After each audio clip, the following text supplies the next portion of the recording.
이제 주제는 신인 동용론에 관한 거지만 실제 내용은 하느님과의 관계에 있어서 어떤 태도를 가지고 있어야 하느냐. 사실 그건 엄밀한 의미에서 얘기하면 창조 얘기에서, 그죠? 우리가 창조될 때 우리가 창조된 그 배경, 그 환경, 그걸 이해할 수 있다면 그게 다가갈 수 있다고 생각이 들어요. 그러고 보면 복음에서 예수님께서 하느님께 이렇게 나아가는 방법을 얘기하신 게 아니라 태도를 이렇게 보여주신 것 같아요. 태도는 이야기해 줄 수 있는 게 사실 아니잖아요. 그죠? 그건 나누는 거고, 어떻든 보고 배우는 거잖아요. 그죠? 네. 되게 부모를 보고 아이들이 그렇게 되잖아요. 어렸을 때 읽었던 무슨 동화책에 나오는 게 기억나는데, 한적 두목이 하도 아들이 그냥 자기도 죽이려고 그러고 막 그러니까 겁이 나가지고. 근데 그 농부의 아들을 보면 너무 착하거든요. 그래서 그 농부한테 어떻게 아이를 저렇게 착하게 키웠냐. 농부는 한 거 아무것도 없다고. 보고 듣고 배운 거죠. 아이가. 그게 사실은 방법이죠. 사실은. 태도가 방법인 거예요. 근데 우리가 그걸, 네, 지성주의죠. 그죠? 네, 주지주의 영향으로 이걸 분리시켜버리는 바람에 태도, 방법 따로 노는 거죠. 근데 이제 교부 시대만 해도 그런 부분에 있어서 태도와 방법이 같이 있던 시절. 즉, 신학과 영성이 같이 공존하던 시절. 결혼의 상태라고, 보통, 마트리모니라고 이렇게. 그게 이제 중세에 들어오면서 이혼한다고 그러거든요. 찢어지기 시작하는 거예요. 그게 지금까지 뭐 계속 이어져 오는 것 같아요. 그래서 문제는 이제 인테그라시옹, 통합의 문제인데, 요즘 뭐 통섭이라는 말 많이 쓰죠, 그죠? 인터디시플리너리 이렇게 각 학문 간의 만남. 그전에는 계속 쪼개는 거였잖아요. 근데 지금은 그걸 이제 다시 또 모으는 시대. 그래서 모은다는 말을 인터라는 말로 쓰는 거죠. 그 사이를 메우는, 만나게 하는, 만남으로서 메우는. 그래서 인터디시플리너리의 시대인데, 지금이. 근데 그것도 이래 보면, 결국, 태도의 문제, 저거는 보여요. 태도의 문제. 그래서 하버드 같은 경우는 다시 인문학에 대한 강조를 다시 한다고 하잖아요. 왜냐면 그 안에, 왜 그러냐 하면, 인문학이라는 게 결국 고전을 말하는 건데, 고전 안에는 소위 태도와 방법이 같이 있던 시기예요. 그러니까 거기에는 언제나 빛이 있는 거죠. 영감이 있는 거죠. 엑스트라시움이 있는 거죠. 근데 그거의 결정체가 성경이죠. 성경 말씀이에요. 네. 그런 것들이 좀 더 우리가 이 부분을 이해하는데 더 좀 도움이 줍시라고 생각합니다. 하나님은 분명히 보이지도 않으시고 육적이지도 않으시고 그러면서 전지전능하신 분이시죠. 그렇지만 그렇게 계시지 않고 온전히 당신을 내어놓으셔서 모든 걸 존재하게 하고 그것들이 서로 당신 안에서 참으로 당신의 생명을 받아 영원한 이 생명에 참여하기를 바라시고 그렇게 이끄시는 거예요. 섭리 안에서. 네. 그래서 모든 건 그 섭리 안에서 이루어지는 거예요. 그러니까 일단은 바울로 사도의 말씀처럼 일어나고 있는 모든 건 그분의 어떤 섭리 안에 있다는 거예요. 그걸 벗어나서는 어떤 것도 있을 수 없기 때문에. 그러면 뭐 악한 거는 어떠하냐? 그건 하나님께서 하시지 않은 건 분명하죠. 하나님의 뜻은 아니에요. 하지만 하나님은 그것조차도 당신의 섭리 안에 두시는 거죠. 네. 밀과 가라지를 같이 두시는 것처럼 미리 다칠까봐 가라지를 두는 거죠. 가라지가 좋아서 두는 게 아니라 우선 그 자세가 돼 있어야 한다는 거예요. 그러니까 일어나는 모든 건 어떻든 그분의 그 뜻은 아니라도 그분의 섭리 안에 있다. 그건 뭐냐면 이제 하느님께서 그걸 당신 안에 품으셨다는 거예요. 그건 바로 우리에게 유익하게 그러한 것들이 작용하게 하실 거라는 거죠. 그게 믿음이 있어야 돼요. 그게 아니면 계속 우리는 그걸 따지게 되는 거죠. 예. 나한테 유익한지 안 하는지 계속 따지다 보면 자꾸 만지다 보면 뭐요? 결국 때가 묻는 거예요. 아무리 손이 깨끗해도 자꾸 만지다 보면 때가 묻는 거예요. 예. 그게 특히 처음에는 다 싹이잖아요. 그죠? 씨앗에서 나온 싹이거든요. 처음부터 완성은 없어요. 그죠? 자꾸 만지다 보면 싹이 죽어버려요. 독이 타서. 그잖아요. 그죠? 그래서 관조. 이게 필요한 거죠. 여기서 이제, 그러면 그걸 하느님은 우리에게 이제 어떻게 알려주시는가. 이 문제거든요. 그죠? 그걸 인간과 똑같은 방식으로 하시느냐? 그렇지 않다는 거예요. 그렇지만 우리가 알아들을 수 있게 하신다는 거죠. 이제 그거에 대한 이제 이 얘기를 하고자 하는 거예요. 그러니까 이제 어떻게 보면 정말 중요한 얘기를 하는 거거든요. 하느님이 당신의 섭리 안에서 모든 걸 마련해 주시고 모든 걸 관리하신다면, 이제 그걸 믿는다면, 당연히 우리는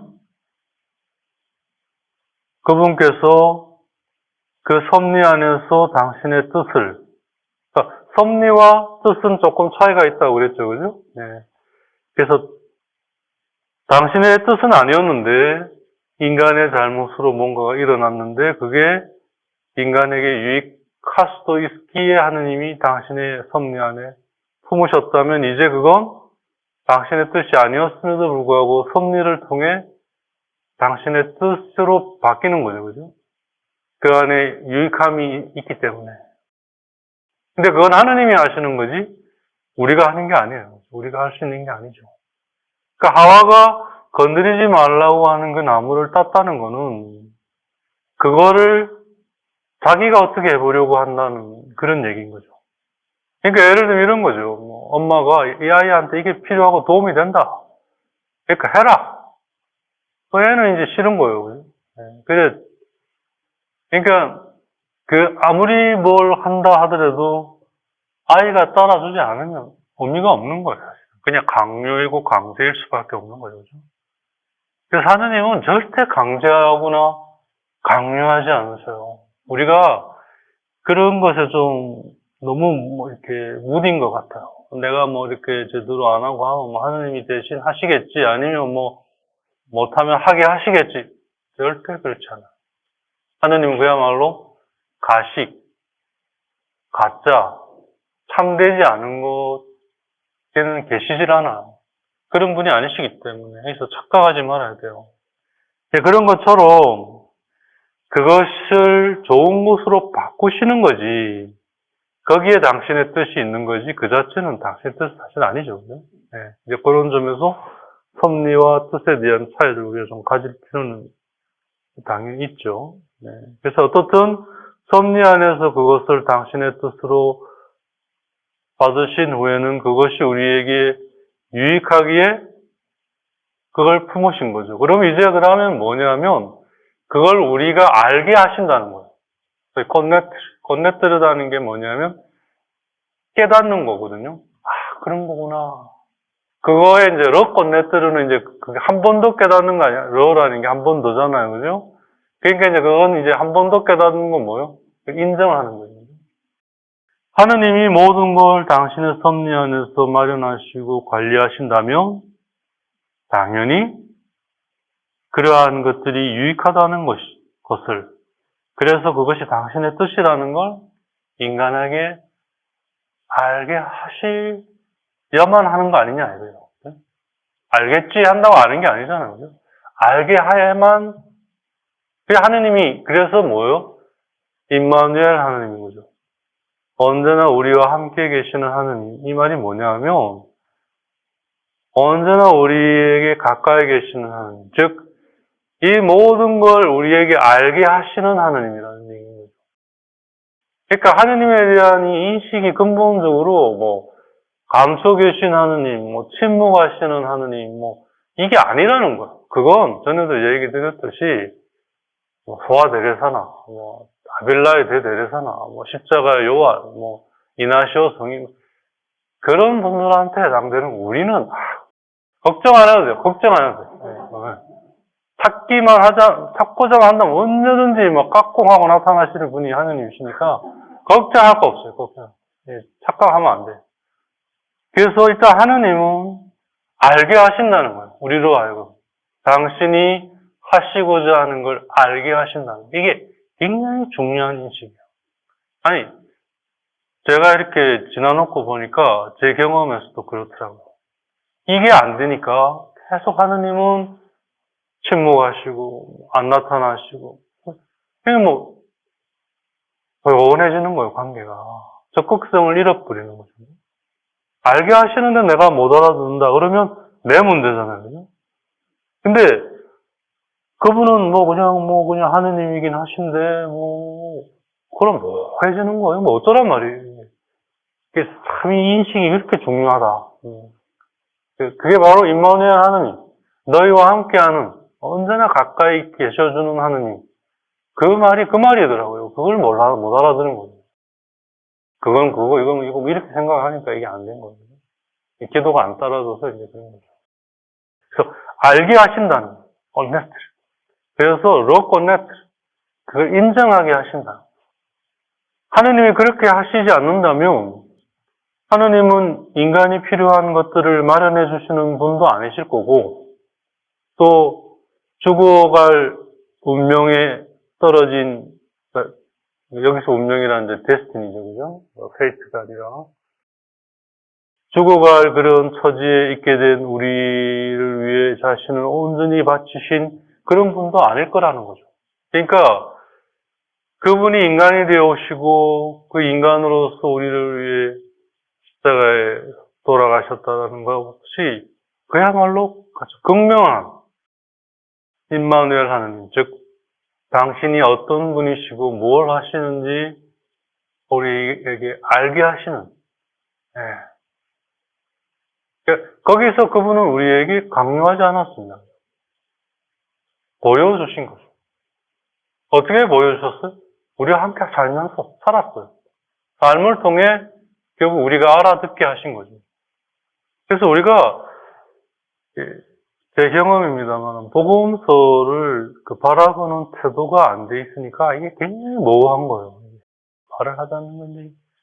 근데 이제 점점점 거기에 좀 친숙해지면서 복음서가 태동된 배경이 조금 잡히니까 그렇구나. 그러니까 이게 참 대단한 거죠. 이걸 어떤 규범서나 규칙서나 이런 식으로 이걸 만들지 않고 초대 사람들이 그걸 그대로 지는 아니라 하더라도 그걸 가지고 자신들의 그런 그 신앙의 경험을 가지고 그걸 그대로 어떻든 자신들의 손때는 빼고 모습 그대로 어떻든 그래서 모든 사람이 거기에 다다르면 그걸 만날 수 있게.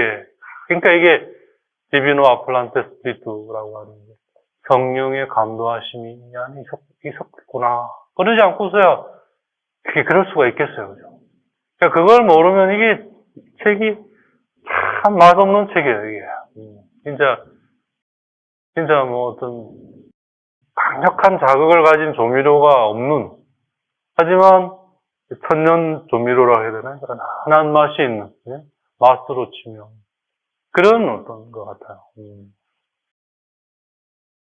그러면 하느님께서 그렇게 일어나도록 원하시진 않았지만 어떻든 인간의 죄로 인해 그렇게 일어난 것에 대해 이렇게 당신의 섭리 안에서 품으셔서 그것으로 인간에게 유익함을 주시고자 원하실 때 하느님은 당연히 그걸 인간들에게 마니페스테, 드러내시고자 하시는데, 그러면 그분이 그걸 드러내시는 그것에 대해 그분은 그럼 과연 어떤 태도를 취하시고 우리는 과연 어떤 태도로 그걸 따라야겠는가? 하지만 중요한 거는 인간이 알아들어야 되기 때문에 인간이 사용하고 인간이 아는 그러한 방식이지 않겠느냐 이거예요. 일단은 인간이 사용하고 인간이 알아듣는 그러한 방식을 취하지 않겠느냐. 인간이 사용하지도 않고 인간이 알아듣지도 못하는 그러한 방식으로 태도로 드러내신 우리가 어떻게 알겠나요? 하지만 분명히 하느님은 엔코르포레 육적인 분이 아니시니까 영적이시니까 영적인 방식으로 그걸 드러내실 거예요. 근데 그 방식은, 그 태도는 우리가 알아들 수 있고 사실 우리가 사용하고 또 사용해야 되는 방식일 거라는 거죠. 예를 들어서 만일 우리가 하느님은 침묵을 지키시는 분이라고 얘기를 한다면 보통 이게 이제 우리는 그분의 본성이라고 본성에 적합한 거라고 보통 생각하는데 그게 이제 틀린 거죠. 그죠? 네, 자기식으로 여기는 거죠. 그죠? 자, 아무튼 그런 사람이 하느님은 침묵을 지키시는 분이라고 얘기를 한다면 어떻게 이 침묵으로 어떤 것을 그분이 드러낼 수 있다고 생각할 수 있겠느냐? 그렇기에 하느님은 분명히 자신의 뜻을 다른 이에게 드러내는 그러한 방식을, 그러니까 인간이 그 자신의 뜻을 다른 이에게 이렇게 드러낼 때 사용하는 대표적인 방식이 말하는 거잖아요. 그죠? 네, 말하는 거. 그래서 이제 말로 표현하는 건 절대적일 수는 없지만 굉장히 중요한 방식입니다. 그러니까 함부로 그렇게 무례하게 막 자기 멋대로 네가 알아들어라 뭐 이렇게 하는 건 사실 하느님적인 건 아니죠. 그죠? 네, 물론 이제 장난삼아 할 수는 있지만 굉장히 정중하고 존중해야죠. 상대를. 내가 이 말하고자 하는 걸 상대가 알아들을 수 있도록 상대에게 좀 맞춰야 되는 거죠. 어느 정도는. 완전히 맞출 수는 없지만. 그래서 우리가 왜 애들한테 얘기할 때 그러잖아요. 애들에게 맞게 해보려고 하잖아요. 그죠? 또 어른에 대해서는 그래서 그게 예잖아요. 그죠? 예라고 할 수 있는. 인간은 그걸 아는 거예요. 그죠? 본능적으로 알아요.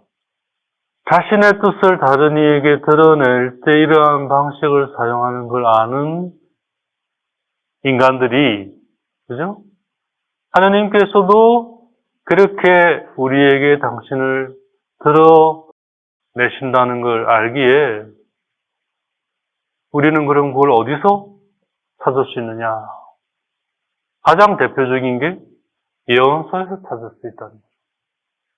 예언자들이 하느님께서 인간에게 그렇게 당신의 뜻을 전달하는 걸 누구보다도 가장 민감하고 섬세하고 분명히 그걸 알아들었던 사람들을 예언자라고 우리는 얘기한다.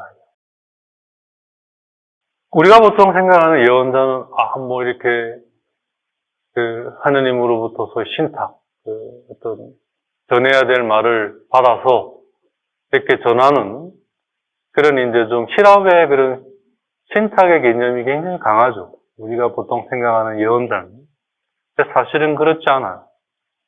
예언자는 그 전에 벌써 하느님에 대해 굉장히 그 준비되어 있는 사람들. 하느님 안에 그 하느님이 말씀하시고자 하는 걸 들으려 하고, 거기에 대해 온전히 자신을 내어놓고자 하고, 그러한 사람들이었어요.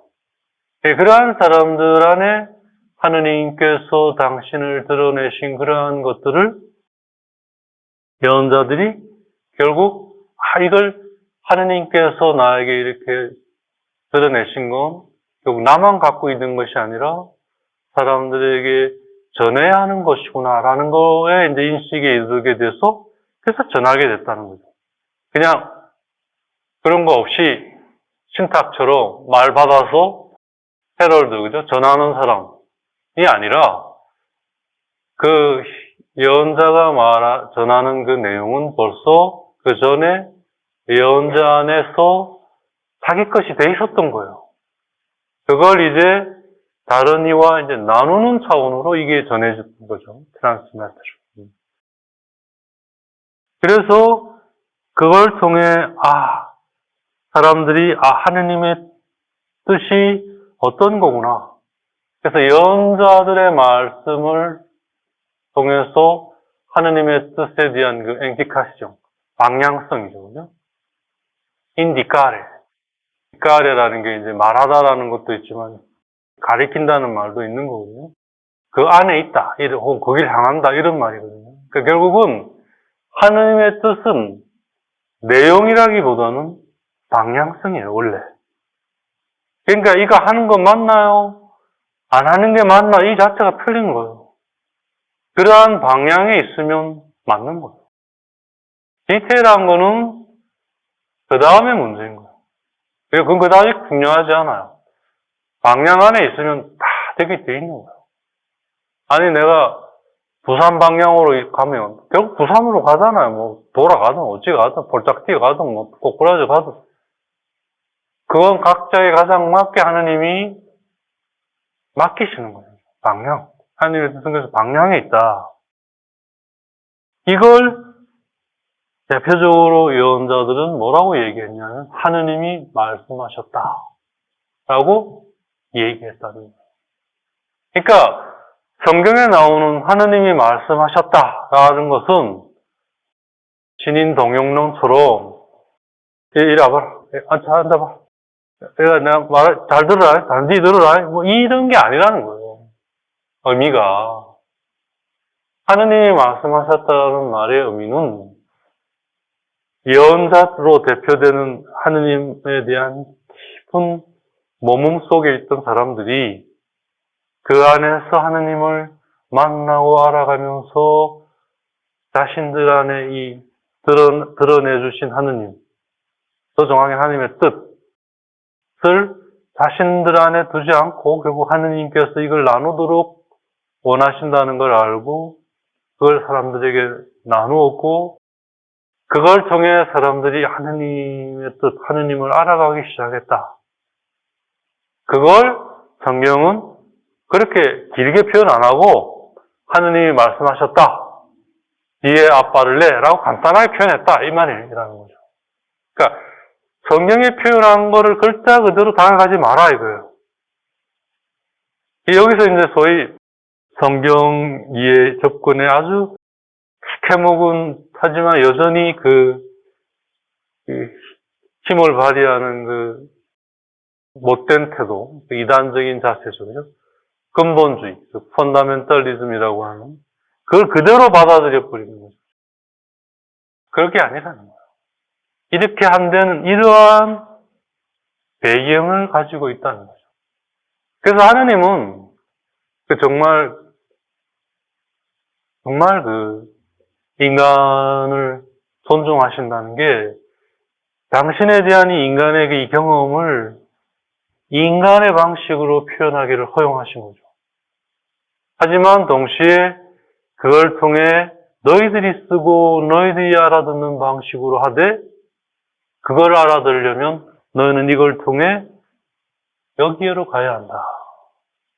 그러니까 그런 수고를 또한 우리에게 요구하시는 거죠. 네. 그러니까 뭔 말이냐면, 성경이 말하는 이 표현 안에는 빙산처럼 이러한 내용이 이 안에 있다는 거예요. 이거를 성경은 이렇게 표현한 거예요.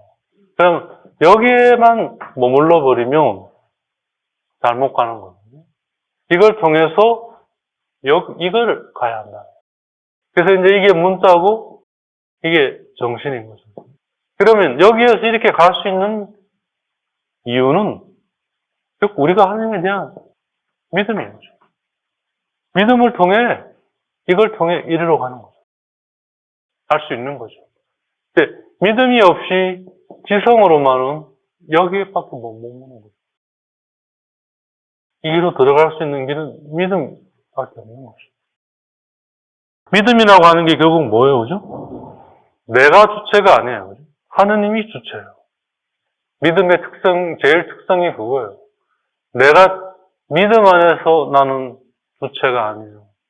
하느님이 주체이고 나는 그걸 따르는 사람이에요. 안 따르면 이제 믿음이 없는 거죠. 길을 잃는 거죠.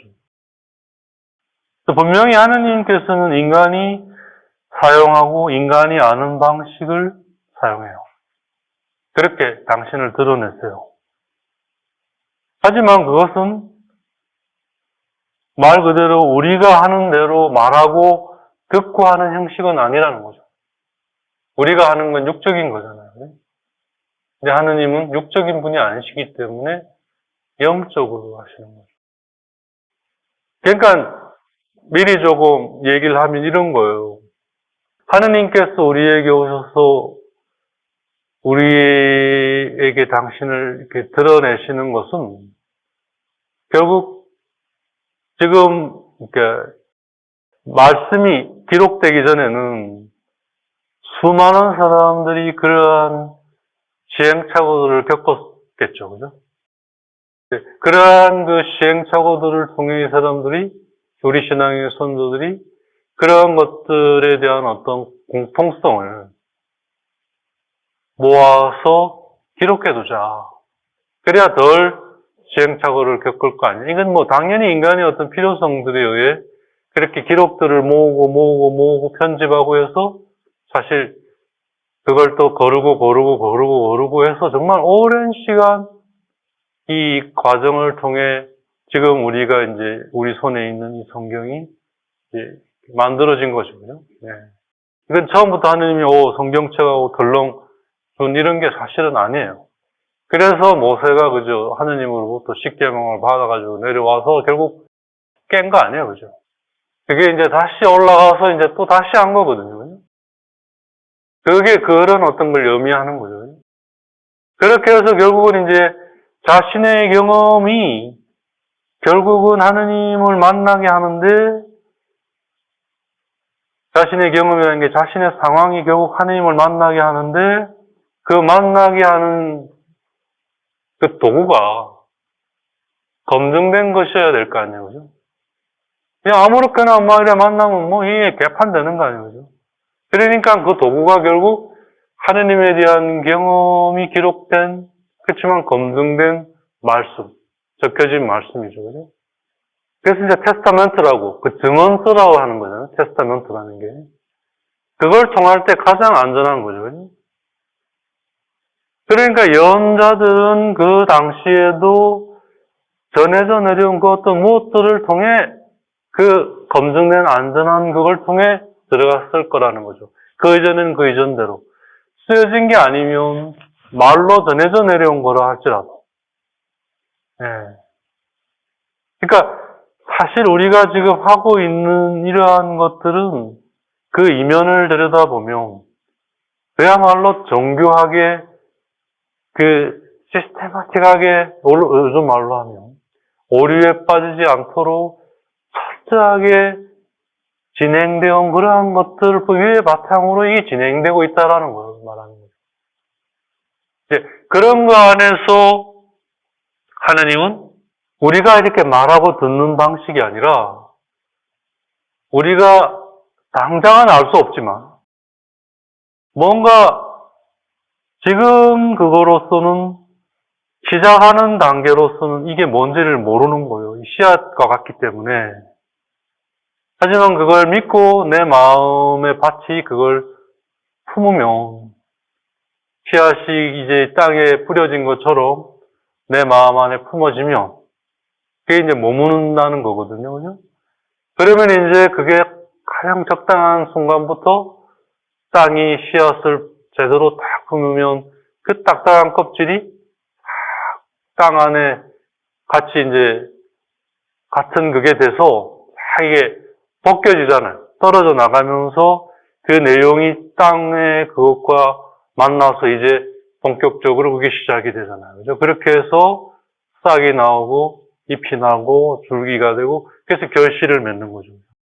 그러니까 당장은 우리가 이게 뭔지를 몰라요. 우리가 할 수 있는 유일한 거는 품는 거예요.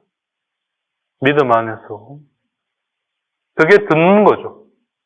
품는다, 머문다, 듣는다 하는 것은 다 같은 거예요. 근데 이건 표현이 그렇지 실제로 우리가 하는 거하고 조금 달라요.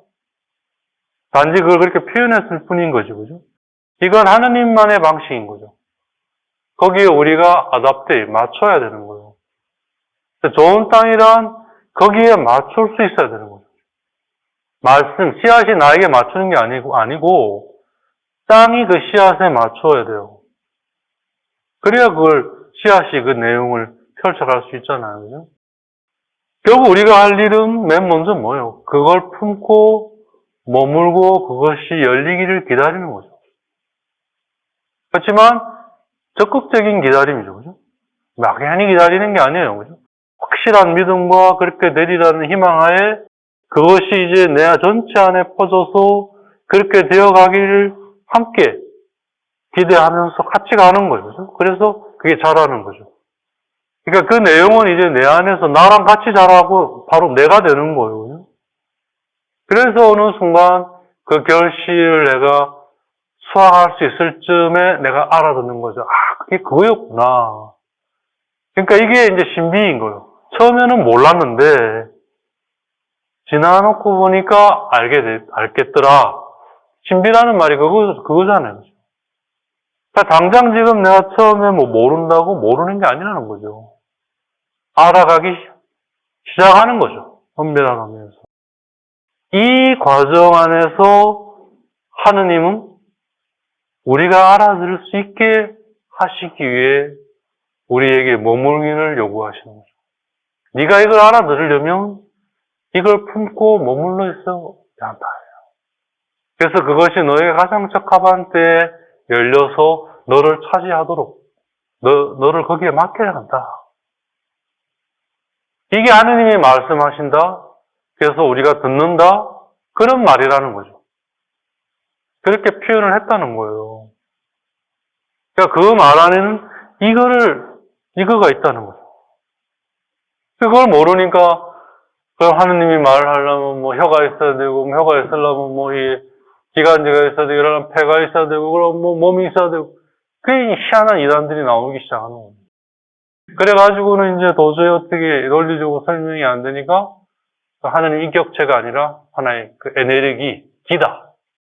먼저 이러면 뭐, 그러면 좀, 이거는 설명이 되잖아요. 그죠? 이 뭐 육체를 가질 필요가 없이 기니까. 그러면 인격체가 아닌 기가 그럼 우리를 구원한다고? 그럼 또 뭐, 답해지는 거죠. 그죠? 그래서 이단이 되는 거예요. 네. 그래서 좀 정리해보면, 하느님께서는 당신을 우리에게 드러내셔요. 이게 뭐 절대적이에요. 네. 그건 뭐 삼위 하느님부터 벌써 그죠? 당신을 내어놓으셔서 성자를 되게 하시고 그죠? 거기서부터 벌써 이게 바로 이제 당신을 드러내시는 거잖아요. 그죠?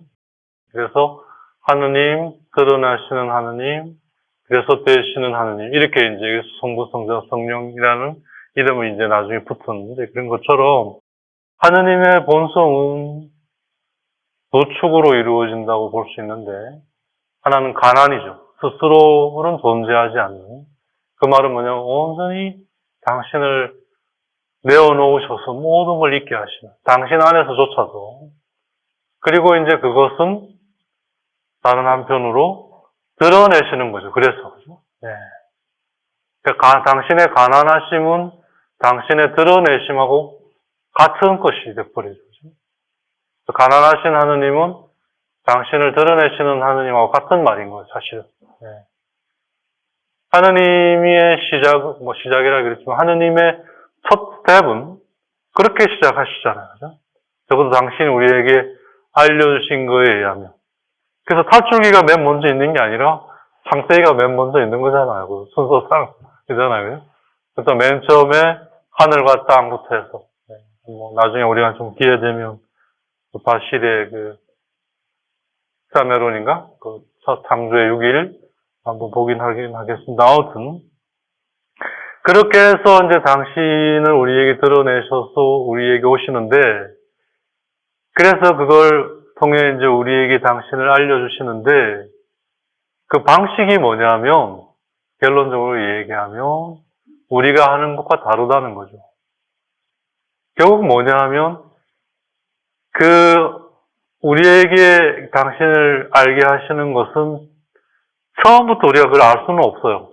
우리의 능력으로는.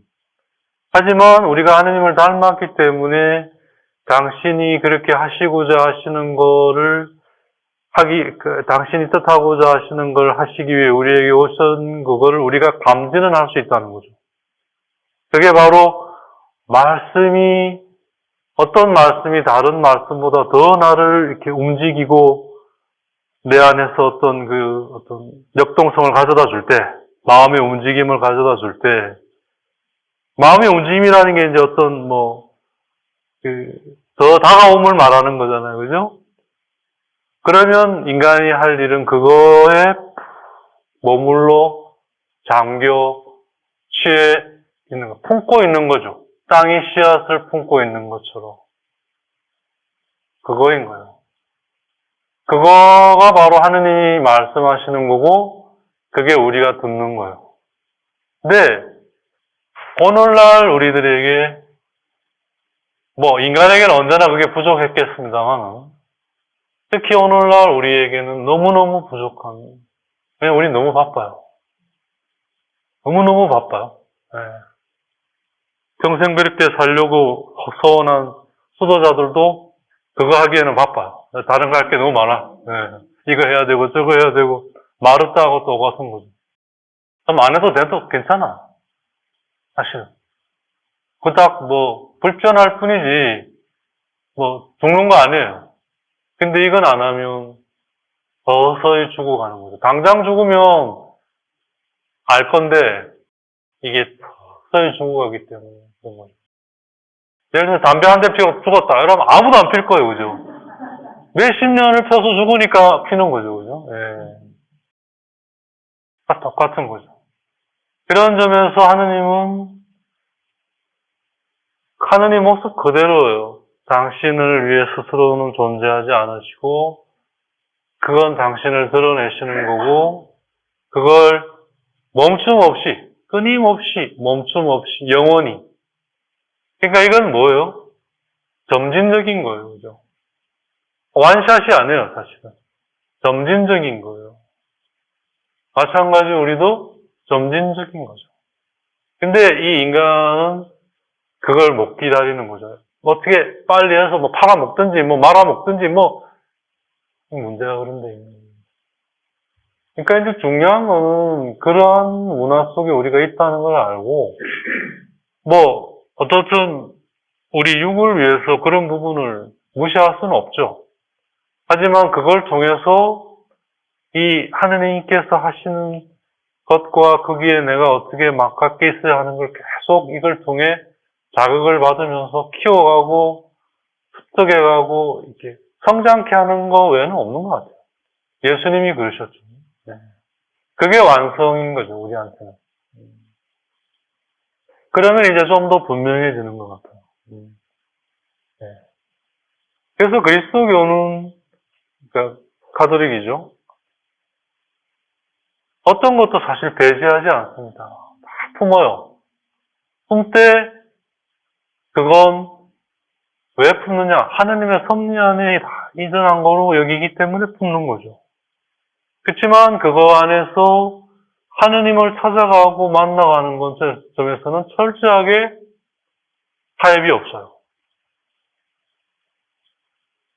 그게 다른 종교와의 좀 차이인 것 같아요. 그 하느님을 만나고 그래서 하느님을 말씀을 듣고 그 하는 그 부분에 있어서는 철저하게 그걸 요구하잖아요. 그래서 머물러 있어야 되고 우리는 들으려고 해야 되고 거기에 취해 있어야 되고 기다려야 돼요. 그게 자랄 때까지. 근데 그건 나와 같이 자라는 거예요. 그래서 최근에는 제가 이렇게 뭘 돈 주고 산 적이 없어요. 별로 그러고 싶지가 않더라고요. 이렇게 보니까 있는 거 가지고 살면 되겠더라고요. 왜 그러면 그걸 내가 좀 거기에 어떤 흥미를 잃었는가? 샤핑도 굉장한 그 힐링이 있는 거거든요. 어느 정도는. 근데 왜 그럼 너는 왜 안 하냐?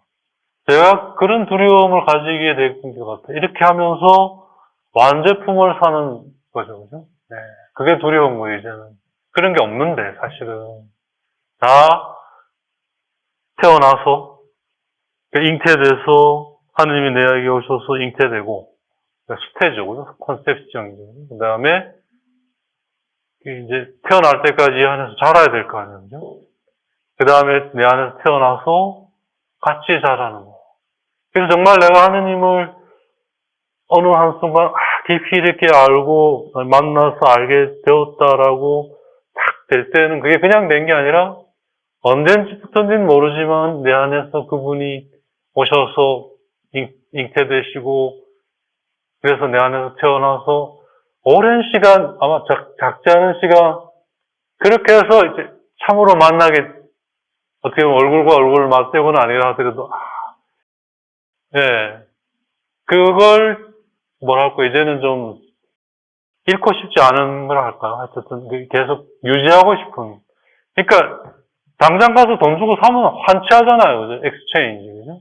나는 돈 주고 상대는 거기에 상하는 물건을 딱 맞는 거예요. 우린 이게 올바른 상거래, 정의라고 여기는데 사실은 그게 아닌 거예요. 이건 거의 영적으로 보면 이건 거의 사기예요. 이거.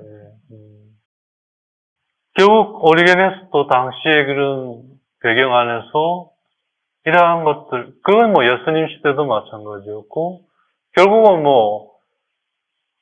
죄의 시작이 벌써 이거에서 시작하는 거잖아요. 그죠? 이러한 그 하느님의 그 질서에 순응하지 않는 거잖아요. 이제는 그만하면 됐지. 얼마만큼 또 내가 여기 머물러 있어야 되는, 이제 그만하고, 이제 나는 내 길을 가려면, 보기는 얼마나 좋아요. 그죠? 내 길을 가전다. 근데 가긴 가서 길을 잃어버리는 거죠. 그죠? 내 길을 가는 것까지는 좋았는데, 길을 잃어버리는 거예요. 그게 죽음이죠. 그죠? 죄의 그 어떤. 그래서, 하느님께서 당신을 드러내실 때, 우리가 사용하는 방식, 그리고 우리가 알아듣는 방식을 사용하시지만, 그렇다고 해서 우리가 똑같이 그러한 형태로 하시지는 않는다는 걸 알아야 한다는 거예요. 사실 우리가 이렇게 듣고 바로 알아들을 수도 있는 것도 있잖아요. 그죠? 그러니까 알아듣기도 하지만 어떤 거는 거기에 깊이 해서 그래서 결국 알게 되는 경우도 있잖아요. 그죠? 하느님이 당신을 우리로 하여금 당신의 뜻을 알게 하는 방식은 태도는 부자의 방식이죠. 당장 이렇게 우리가 듣고 이해해서 그런 방식이 아니라 깊이 내 내면 안에 우러나서 그래서 마침내 예 라고 하는 그런 방식으로 한다는 거죠. 그게 왜 그러냐면 그래야 그게 진정 내 것이 되기 때문에 그래서 하느님은 참된 분이신 거예요. 진실하신 분이신 거예요. 그러니까 우리가 자주 하느님께 범하는 죄 중에 하나가 자꾸 하느님 보고 하느님이 면서도 하느님이지 않기를 자꾸 청하는 거예요. 당신이 하느님이신 걸 알지만 이번만은 하느님이시지 마세요. 막 이렇게 자꾸 기도를 하는 거예요. 말이 안 되는 거잖아요. 자꾸 내가 남편한테 내 남편은 맞는데 이번만은 남편이지 마라. 이 말이 되는 건 아니잖아요. 그런 것처럼 우리도 하느님 앞에서 하느님이 어떻게 하시는가. 그래서 하느님은 참되고 진실하신 분이시다. 예수님께서 왜 나를 참되다고 하느냐. 참되신 분은 하늘에 계신 아버지 한 분뿐이시다. 분명하게 얘기하시잖아요. 물론 당신도 이제 그걸 알아가시는 과정에 계신 거지만 그게 뭘 얘기하는가? 결국 이제 그런 것들이 믿음의 문제인 거예요. 그래서 신인동용론에 따라서 하느님께서 그렇게 우리에게 말씀하시는 것이 그렇게 그러한 방식이고 그것이 인간의 나약함 때문에 그렇게 하신다고. 그러니까 인간이 못 알아들을까봐 인간이 하는 방식으로 똑같이 말하고 그러면 인간이 듣고 예언자들도 우리는 못 들었지만 들어서 그런 것이 아니라 아무리 인간의 약함 때문이라 하더라도 하느님은 인간이 하는 그런 방식이 아니라 하느님만의 고유한 방식, 가장 참되고 진실한 방식, 그걸 버리지 않으신다는 걸 꼭 염두에 둬야 한다. 그래서 하느님은 인간의 태도, 인간의 방식, 그래서 혀가 필요하고, 숨이 필요하고, 그래서 기관이 필요하고, 폐가 필요하고, 그래서 육체가 필요하고, 그건 우리 신앙에 맞지 않다는 거죠. 그래서 이제 하느님은 영적인 분이시다. 그래서 왜 요한복음 6장에 나오잖아요. 후반에 영적이다. 영적인 것. 영적인 것이야말로 참된 생명이다. 그 말이 뭔지를 우리가 하느님은 영적인 분이시고 영적인 것이 생명을 준다. 그 말이 뭔지를 이제 우리가 좀 더 깊이 알 수 있겠습니다. 자, 이러한 맥락에서 아브라함을 보자. 그죠? 네. 참 오리게네스의 멋진 면이에요. 바로 아브라함으로 들어가질 않고 들어가기 위한 준비를 다 갖추는 거죠. 그러면 이제 아브라함이 하느님을 만났다고 하는데 그럼 그 만남이라는 게 도대체 어떤 성격의 것이냐라는 걸 자연스럽게 우리에게 준비를 시키는 거예요. 그래서 착한 선생님은 그냥 애를 격려해주고 이런, 이제 좋은 선생님은 애에게 가야 할 길을 알려주는. 근데 훌륭한 선생님은 아이가 스스로 영감을 가질 수 있게. 그렇다잖아요. 그죠? 꼭 오래돼서 그런 것 같아요. 그 안에 뭔가 생명의 숨이 느껴지잖아요. 그 앵스피라시정. 그죠? 앵스피라시정이라는 게 안으로 숨을 쉰다. 그게 바로 하느님께서 인간을 창조하실 때 하신 거잖아요. 우리한테 숨을 불어넣어 주시는 거잖아요. 자, 그러면 이제 인간이 사용하고 그래서 인간이 알아듣는 방식으로 표현된 하느님의 작업들은 어떤 것들인가를 아브라함을 통해 좀 더 살펴보자. 이게 이제 하느님을 만나는 방식이고 하느님에 대한 인식에 이르는 길인 거죠, 사실은. 이런 게 이제 방법론인데 사실은 엄밀한 의미에서는 태도를 얘기하는 거예요. 어떤 태도를 취하면 그렇게 되는가. 태도의 문제예요, 그죠?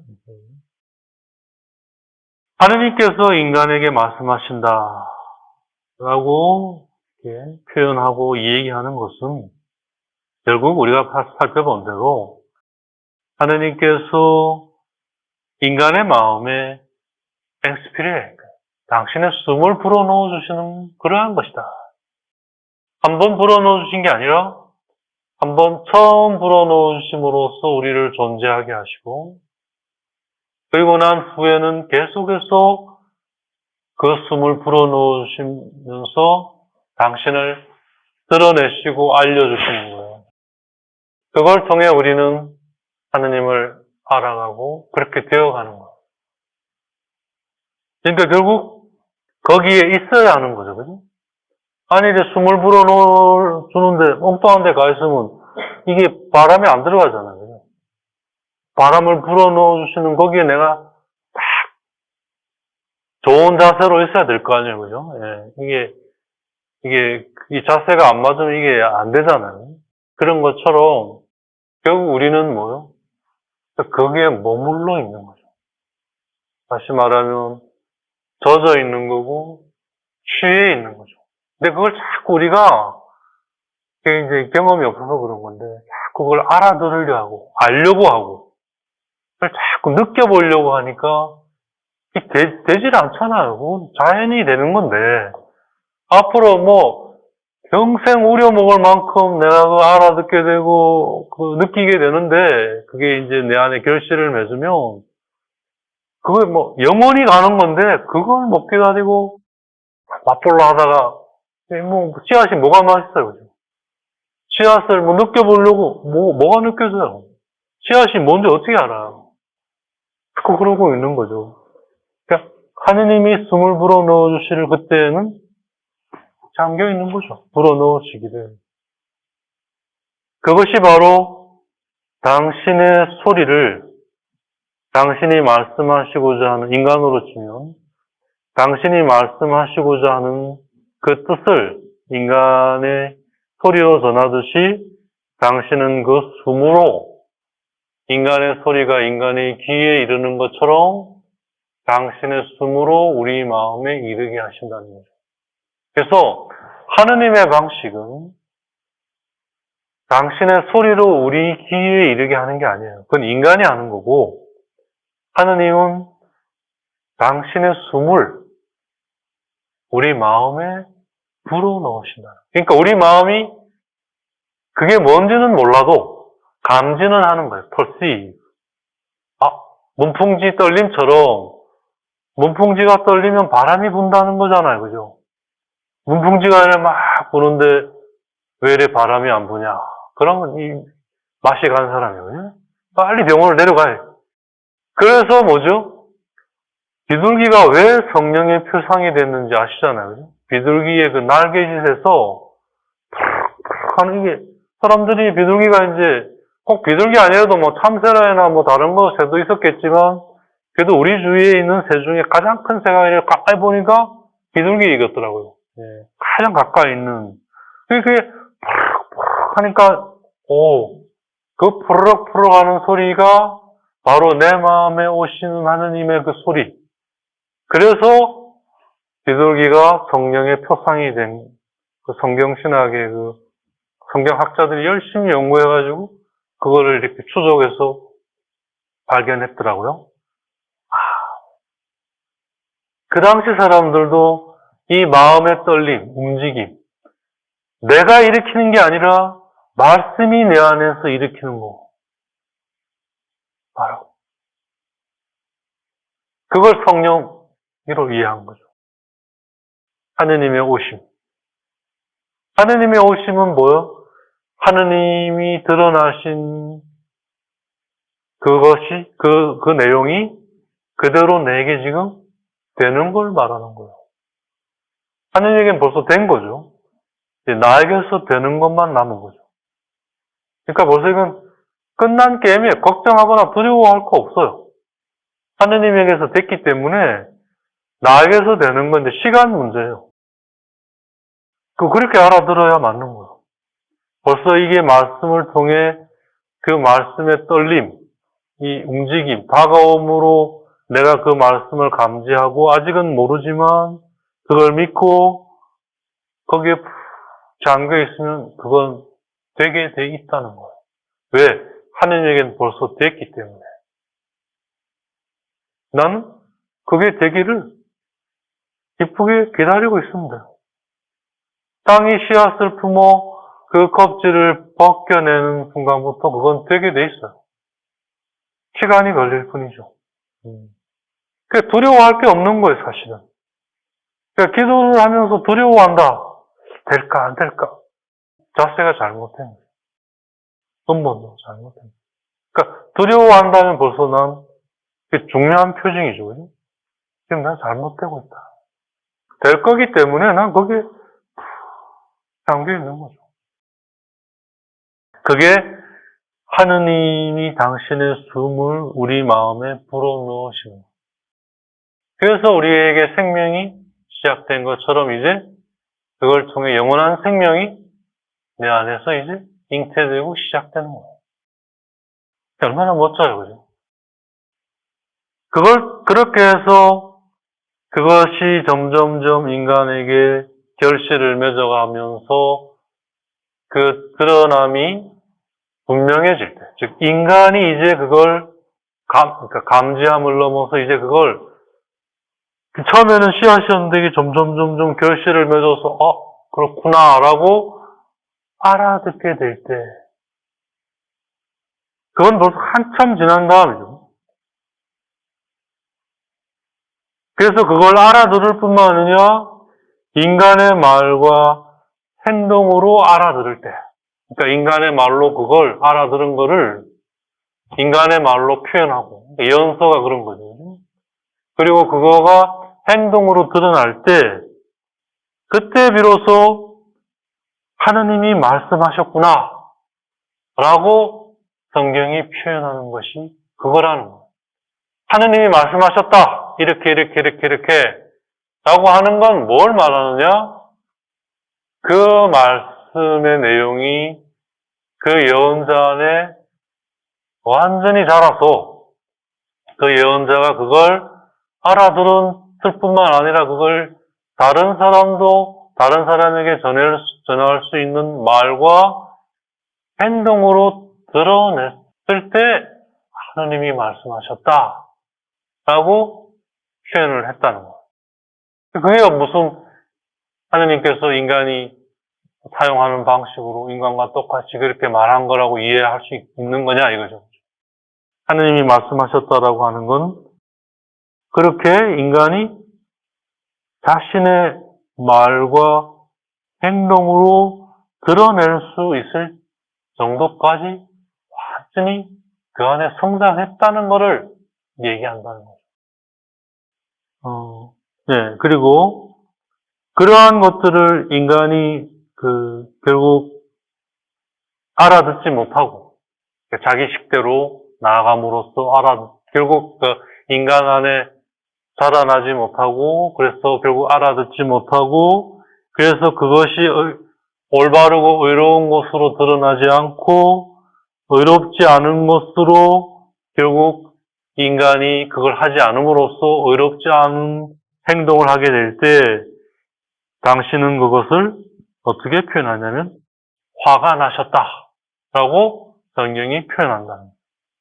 그러니까 당신이 말씀하셨다라는 건 인간이 그걸 알아듣고 인간의 말과 행동으로 표현까지 하는 그러한 단계에 이르렀을 때 말씀하셨다.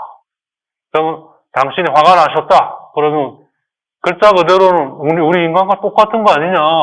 그래서 구약에 화내시고 질투하시고 그죠? 막 분노하시고 다 쓸어버리겠다. 이제 이런 그게 뭐냐? 정말 그러냐? 그게 아니라 당신이 인간의 마음 안에 그런 숨을 불어넣어 주셨지만 인간이 거기에 응하지 않고 그것이 참으로 옳다고 하는 그러한 걸 믿지 못하고 그걸 하지 않음으로써 그걸 따르지 않음으로써 엉뚱한 걸 그래서 의롭지 못한 걸 해버린 거예요. 죄가 된 거죠. 그럴 때 하느님은 화가 나셨다라고 예언자들이 표현을 했다는 거죠. 그러니까 하느님의 오페라시옹, 작업, 하느님이 하시는 것이 표현된 인간의 방식으로 표현된 것이 결국 뭘 말하고자 하는가를 이제 지금 조금 얘기를 하는 거예요. 하느님이 말씀하셨다, 하느님이 화가 나셨다. 또 인간이 하느님께서 인간의 마음에 그 숨을 불어넣어 주시는 것에 머물지 못하고 오히려 그것을 당신의 은총과 은혜로 여기지 않고 소위 배은망덕으로 배신을 하는 거죠. 아까는 그걸 안 함으로써 그것의 어려움을 드러내지 못하고 어렵지 않음으로써 나간 거라면 이거는 더 나아가서 그걸 받았음에도 불구하고 그것에 배신을 하는 거예요. 그러니까 이건 뭔 말이냐면 그거를 받아서 자기식으로 써버리는 거죠. 전자는 자기식으로 쓰진 않아요. 그냥 안 해버리는 거죠. 근데 후자는 그걸 받아서 자기식으로 써버리는 거예요. 그러니까 작은 아들의 모습하고 닮아있죠. 아버지로부터 받아서 세상으로 가서 다 써버리는. 그런 경우에 뭐라고 표현하냐면 하느님은 당신이 하신 걸 후회하신다 라고 표현한다는 거예요. 사실은 그게 아닌데 그렇게 표현하는 거는 그런 것에 대한 하느님의 그 작업을, 오페라시옹을 인간의 방식으로 표현했을 뿐이라는 거예요. 하느님은 언제나 인간의 마음에 당신의 숨을 불어넣어 주셔요. 그게 하느님이 하시는 일이에요. 언제나 멈춤 없이 영원히. 근데 거기에 대해 인간이 어떻게 하느냐에 따라 그거를 그렇게 하느님이 그러셨다라고 표현했다는 거죠. 인간이 알아듣도록. 그걸 통해 인간이 그러시구나. 그러니까 내가 그러지 말아야겠다. 라고 알아듣도록 그렇게 표현한 거라는 거죠. 그러니까 여기서 우린 중요한 사실을 또 하나 발견하는 게 교부들의 그 성경 이해 접근에서 또 하나 중요한 거는 그러니까 첫 번째는 하느님의 말씀은 하느님의 말씀으로 이해되어야 한다. 그래서 한 말씀을 가지고 여러 말씀을 가지고 와서 이해하려고 하죠. 그죠? 그래서 더 풍요로워지죠. 또 하나는 어떤 말씀이든 이걸 하느님께 해가 되지 않는 방식으로 그리고 우리 영혼에 유익한 방식으로 다가가고 이해하려고 한다는 거예요. 우리는 그게 아니죠. 그죠? 우리 식으로 이해해버리잖아요. 하느님이 화가 났다. 그럼 그게 뭐 하느님이야? 이렇게 이해를 하는데 교부들은 그게 아니에요. 하느님이 화가 나셨다. 그럼 이게 뭘 말하는 건가? 우리가 그러지 못했다라는 거를 이렇게 표현했구나. 그래서 하느님에게는 해가 가지 않고 하느님은 그런 분이 아니시고 그러면 뭐냐? 이건 결국 이걸 얘기하고자 하는 거구나. 이렇게. 근데 이게 왜 중요하냐면요. 우리가 말씀을 만날 때 정말 하느님의 말씀 그대로 만나려고 하지 않으면 많은 걸 놓쳐요. 왜 예수님 그러잖아요? 말씀을 말씀 그대로 만나라. 유다인이나 율법학자들은 그러지 않았잖아요. 자기식으로 자기가 갖고 있는 그 율법의 그 내용, 그 규정대로 자꾸 보잖아요. 그게 아니고 하느님의 말씀은 하느님의 말씀 그대로 그 말이 그 말인 거죠. 그게 하느님에 대한 믿음이 있어야 가능한 거죠. 근데 이게 정말 중요해요. 보니까요. 저도 그랬고 제가 이제 그걸 좀 안내하는 입장에서 이래 보면 정말 그게 결정적인 걸 가르는 것 같아요. 이 말씀을 하느님의 말씀으로 받아들이느냐? 하느님 이래. 완전히 다른 거예요. 특히 창조에 대한 거, 인간 창조, 그 다음에 죄 이런 부분에 대해서 기도할 때 이걸 하느님의 말씀으로 받아들이지 못하는 사람은 한 발짝도 못 들이는 거예요. 네. 오히려 더 혼란 속에서 자기 믿음까지도 헷갈리는 거죠. 네. 그런 참 딱한 거죠. 자기를 비워야 되는데, 그러니까 이제 자기를 비워야 됩니다. 자기를 내려놔야 됩니다. 하니까 이제 하는 게 뭐냐? 명상하는 거죠. 내려놔야지. 실제로 하나도 안 내려놓으면서 아무 생각 없는 게 내려놓은 걸로 이렇게 무념도 잘못 알고 있는 거죠. 아무 생각 안 하는 거. 그래서 한 시간 동안 아무 생각 안 하고 그렇습니다. 이게 아닌 거죠. 열심히 하나 수학이 없는 걸 말하는 거죠. 딱한 경우에 그런 경우. 네, 다음 시간에 좀 더 이 부분은 하도록 하겠습니다.